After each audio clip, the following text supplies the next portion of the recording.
যারা বিএনপির মুখপাত্র হিসেবে কাজ করছে, এই 31 দফা হলো জনগণকে বোকা বানানোর কিছু কাগজপত্র। যদি অতি দ্রুত গতিতে ইলেকশন কমিশনারদের পদত্যাগ না করে পুনর্গঠন না করা হয়, ঐক্যমত কমিশনে যেই সকল সুপারিশমালা দেওয়া হয়েছে সেগুলো যদি মান্য না করে বাংলাদেশে একটি গণতান্ত্রিক প্রক্রিয়া নিয়ে যাওয়ার কোন প্রচেষ্টা না করা হয়, তাহলে আমরা উপদেষ্টার মধ্যে যারা বিএনপির মুখপাত্র হিসেবে কাজ করছে, বাংলাদেশের এডুকেশন সেক্টরকে ডুবিয়ে দেওয়ার জন্য ওয়াহিদুদ্দিন ভাই কাজ করছেন, বাংলাদেশের ফাইন্যান্সিয়াল সেক্টরকে ডুবিয়ে দেওয়ার জন্য সালাউদ্দিন ভাই কাজ করছেন, বাংলাদেশের আইন মন্ত্রণালয় ডুবিয়ে দেওয়ার জন্য আসিফ নজরুল কাজ করছেন, তাহলে আমরা কর্মসূচি নিয়ে তাদেরকে পদত্যাগ করাতে বাধ্য হবে। আপনাদের এই মাঠে কুসুম কুসুম খেলা চলবে না। আপনারা জনসভা ব্যাহত করার জন্য নগর ভবনের সামনে অবস্থান নিয়েছেন।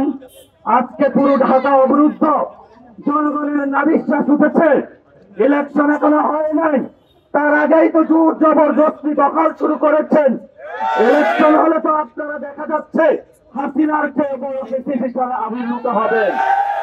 আমরা ছাত্র জনতাকে বলতে চাই, আমাদের গণ অভ্যুত্থানের যে রক্ত জাগরণ হয়েছিল তা এখনো সজাগ আছে, আমাদের আহত ভাইরা এখনো হসপিটালে আছে, শহীদ ভাইরা এখনো কাতরাচ্ছে, তাদেরকে মারিয়ে যারা শহীদ ফ্যামিলি রয়েছে তাদের ফ্যামিলি এখনো ঘুরে ঘুরে বিভিন্ন কবরস্থানে তাদের লাশগুলো খুঁজছে। আপনারা যদি মনে করেন বাংলাদেশ ঘুমিয়ে গিয়েছে, তাহলে আপনারা দিবাস স্বপ্নে আছেন।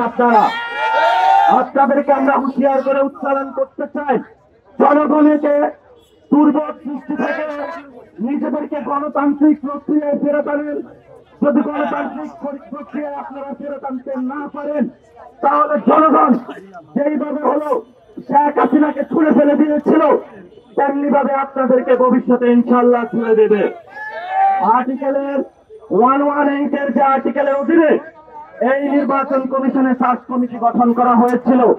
প্রথম সার্চ কমিটির প্রস্তাবনা যেটা করেছিল সেটা জিয়াউর রহমান করেছিল, এবং পরবর্তীতে আরেকটি সার্চ কমিটি যেটা আওয়ামী ফ্যাসিস্ট আমলে হয়েছিল, সে একই সাংবিধানিক ধারাবাহিকতায় যেই সংবিধানটা একটা মুজিবীয় সংবিধান, সেই সংবিধানের মধ্য দিয়ে শহীদ আহতদের রক্তের উপর দিয়ে ইসি যদি পুনর্গঠন না হয়, বাংলাদেশে কোন ইলেকশন জাতীয় নাগরিক পার্টি করতে দিবে না ইনশাআল্লাহ। আমরা সেখানে বলছি, আপনারা 31 দফা দিয়েছেন জনগণের সামনে, সেখানে আপনারা বলেছেন যে ইসি পুনর্গঠন করতে হবে, সাংবিধানিক প্রতিষ্ঠানগুলো গঠন করতে হবে। আপনাদের প্রথম থেকে শুরু করে যদি আমরা 7 নম্বর সংস্কার কর্মসূচিতে যাই, সেখানে আপনারা ইসি আইনের পরিবর্তনের কথা বলেছেন, কিন্তু যখন ইসি পুনর্গঠন করার পূর্বে একটি সাজানো গোছানো সার্চ কমিটির মাধ্যমে আপনারা আপনাদের লোকগুলো বসিয়ে দিয়েছেন, তখন আপনারা আপনাদের সংস্কার কার্যক্রমের 31 দফা বলে গিয়েছেন। এই 31 দফা হলো জনগণকে বোকা বানানোর কিছু কাগজপত্র। 31 দফা হলো বাংলাদেশের মানুষকে আবার বোকা বানানোর একটি প্রতারণা করার দফা।